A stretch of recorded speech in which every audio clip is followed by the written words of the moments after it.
Good evening, Western Standard viewers, and welcome to this special edition of Hannaford, a weekly politics show of the Western Standard. I'm Nigel Hannaford. One of the puzzles of Canadian politics is why, after the spectacular successes of the years when Stephen Harper led Canada, the party he led has been shut out in three following consecutive elections in 2019, 2021, and most recently in April this year.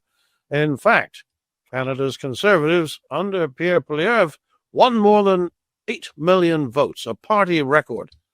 But it still wasn't enough. They ended up with 144 seats to the Liberals' 169. So the question today is, why? How does this happen?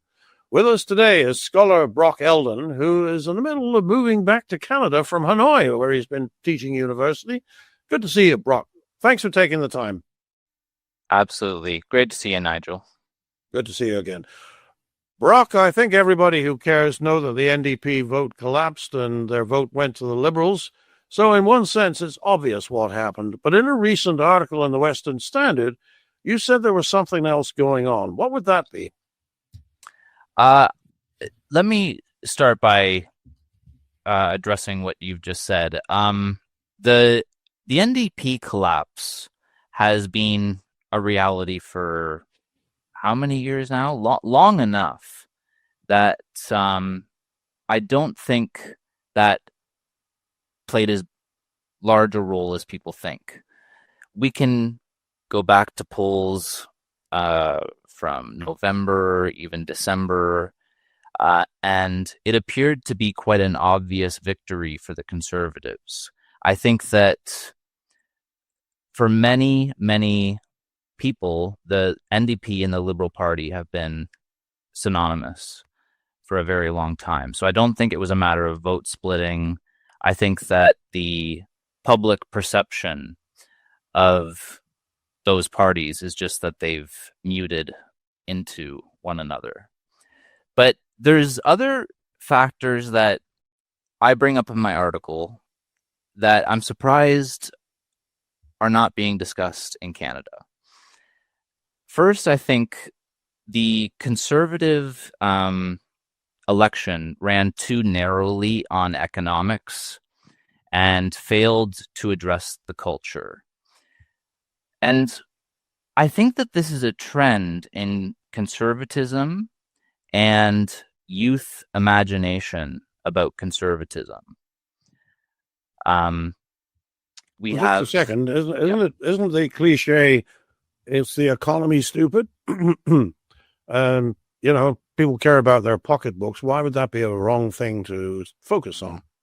Why would the economy be a wrong thing to focus on? Because it loses people who are not economically literate, who care about other things, that they want a political direction to stand behind. Well, I mean, it seemed that there was a whole generation of young people who were voting for Pierre Poilievre for no other reason that he caught their imagination and showed them that there could be a way that they could buy their own house, start their own family, do things, live the Canadian dream, the American dream, have what their parents had. Now, that's very much an economic issue. Why would that be a wrong thing? Because I think that the anger, that is certainly true. And as an expat moving back to Canada, I thought that was a part of a very, very important strategy that would result in a Conservative election. However, I think that this was not an election between the Conservatives and the Liberals. I think it was an election between the Conservatives, the media, the Conservatives versus the Liberals plus the media plus the schools plus all captured federal institutions. And I didn't think, and as the election grew closer and closer, it seemed like the Conservatives were not fighting seriously for that terrain, which would mean for many voters that even a Conservative victory isn't covering what they want. if it's Well, let me read back to you something you put in your article here, which seems to be to that point. You said Poilievre's message of economic freedom resonated with younger voters. We just talked about that.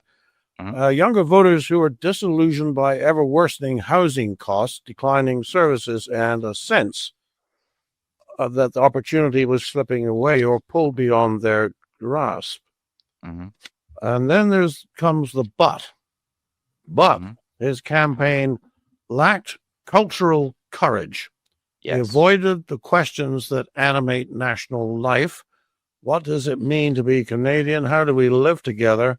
What should we preserve? And in bypassing these questions, he forfeited the deeper contest. What is cultural courage? What is cultural courage? I think it was C.K. Chesterton who said that traditionalism, those are different words, but it's close enough, is the democracy of the dead. So I think that as large an admirer of Poilievre as I've been, I think that the vision lacked depth when it came to the most important moments.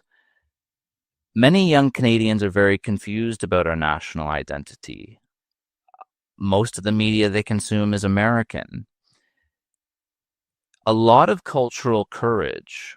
I mean, before I get to cultural courage, moreover, I also mentioned that the Conservatives turned down podcast opportunities with people including Joe Rogan, where they could have a 3-hour discussion talking about anything. And Pierre Poilievre has the most compelling story of any politician in my lifetime. That is a story of how freedom in Canada exists and why it needs to be preserved.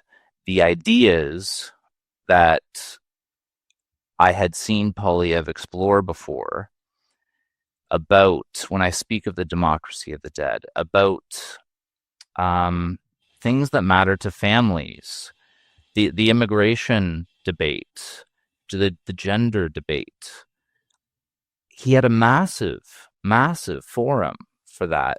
And I think that for many young Canadians, it was a massive disappointment that while over the course of his tenure as the Conservative leader, he had demonstrated courage, he did not in the final moments. Well, what would it look like if we had? Let me quote back another thing that you stated here. You said the pattern is clear. Actually, you said that from John Diefenbaker to Stephen Harper, the Conservatives governed as economic custodians, rarely touching the cultural assumptions underpinning Canadian society.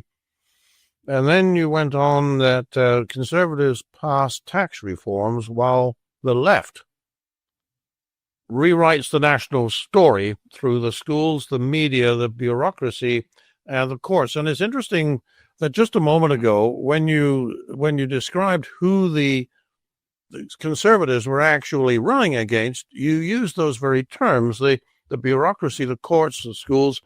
Yes. So you had the Liberals, the NDP, and the whole federal state, I guess. So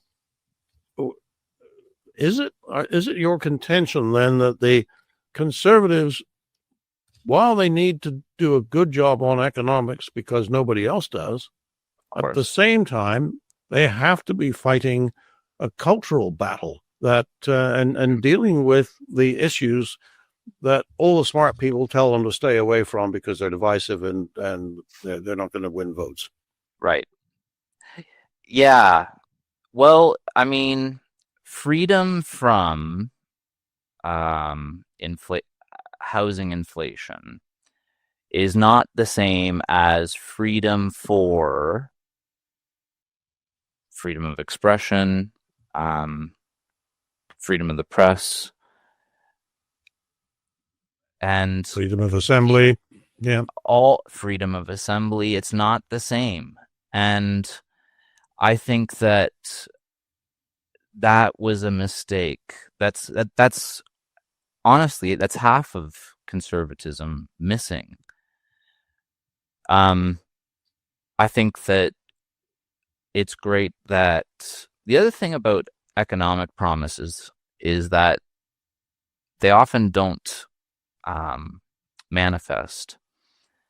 I think people can get behind someone who promises those things, and when there are enough punches pulled in important battles, like the battle against progressive orthodoxy, with the media landscape we have, where financial literacy is in massive decline,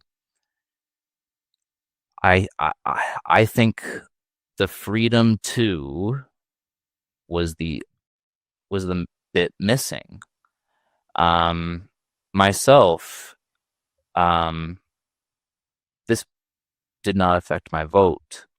I know that these were promises made earlier, but they did not come up on the campaign trail.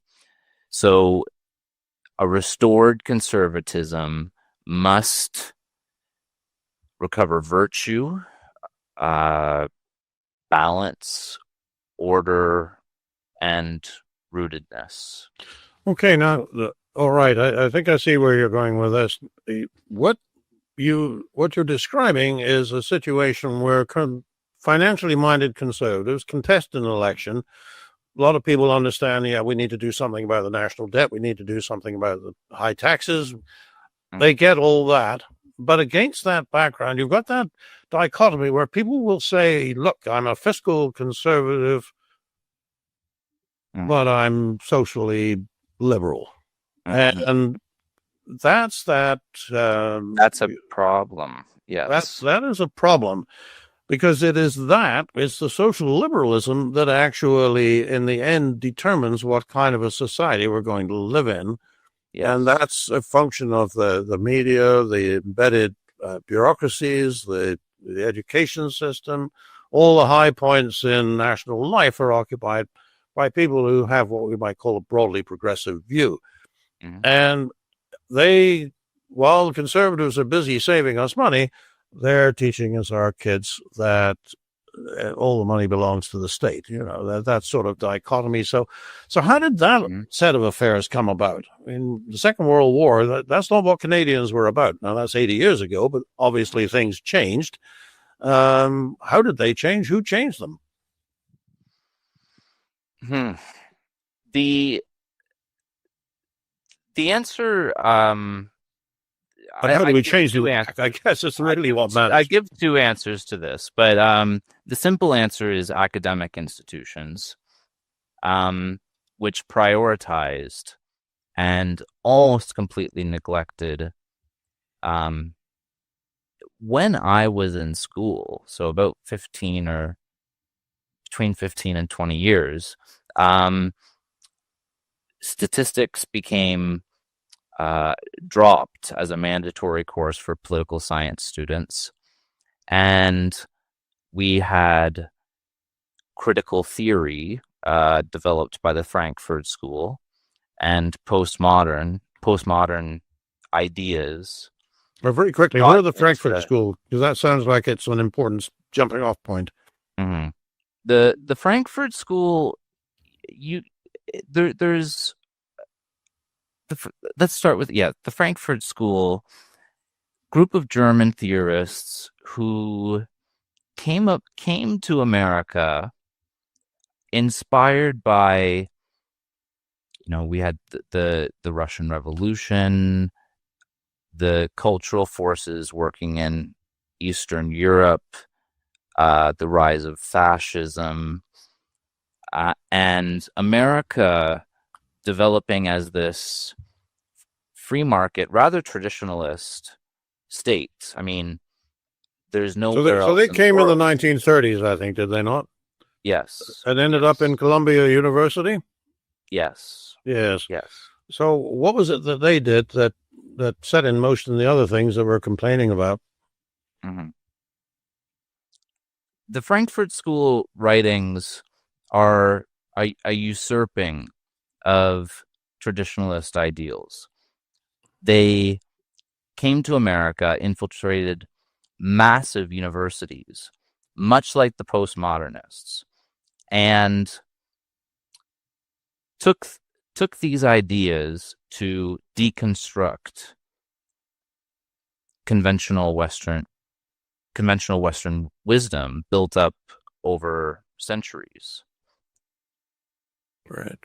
So they took out there's a group of people with a very specific idea and highly motivated, took over the universities. The universities taught the teachers to be, the theories and principles, not necessarily identifying them as radical, but teaching them as a matter of fact. So so that goes out into the schools, and the teachers then teach the kids, and the kids end up voting liberal. Is that kind of how it? I'm simplifying it. Well, with my generation, I would argue that that's the case. Yes. It's very simple. They are the dominant theorists, and that change came in about 2010, because people around my age noticed that this was now being taught as fact, and we're not. We live in a country where whole seminars are offered on the critical theorists with nothing to counter it, and that's to undergraduates who do not have the balance to counter those ideas in a classroom setting and working under the tutelage of instructors who are married to these ideas. So how do we turn this thing around? Let's say the Conservatives win the next election. Mm-hmm. What will it involve? What should they probably won't, because that's not where their heads are at, but if you could guide them, what would they do to try and bring balance back into public sentiments? If I could advise the Conservative Party on the next election cycle and movement going forward, I think that the answer is that avoiding culture is riskier. I'm not at all saying that we abandon economics, but the left is not avoiding culture. And I believe that cost the Canadian Conservatives the election. The left is remaking culture, as conservatives seem to be struggling to figure out how to talk about it, figure out what's going on. And this is very important because culture connects to how we think about everything: justice, identity, belonging, truth. And if the Conservatives surrender that ground, as they did before, we've already lost the next cycle. And one more thing I would advise is that the Conservatives bypass any and all traditional media in Canada and take those chances on those independent media outlets that are not bound to incentives, and embrace there's a lot of ways of viewing the word counterculture, but an online counterculture has emerged who the Conservatives let down. So I think those are two starting points. Okay, now just on that last point, obviously you would expect me to, as part of that media counterculture, to bite on that right away, and I am. You mentioned before that the Conservatives took a pass on the opportunity to go on probably one of the most influential new media that there is, and that's the Joe Rogan show. Now, first of all, it's American. second, it worked very well for Donald Trump, and that would have fed the media line that, well, Mr. Polyev is just a sort of a pint-sized Canadian Donald Trump. It's just a model. Now, there's something to that argument, but on the other hand, what do you think it could have done for him if he had gone for it? I've heard how that. many people in Canada watch Joe Rogan? Millions. Yes. In 3 days, Joe Rogan got 38 million views for his interview with Donald Trump.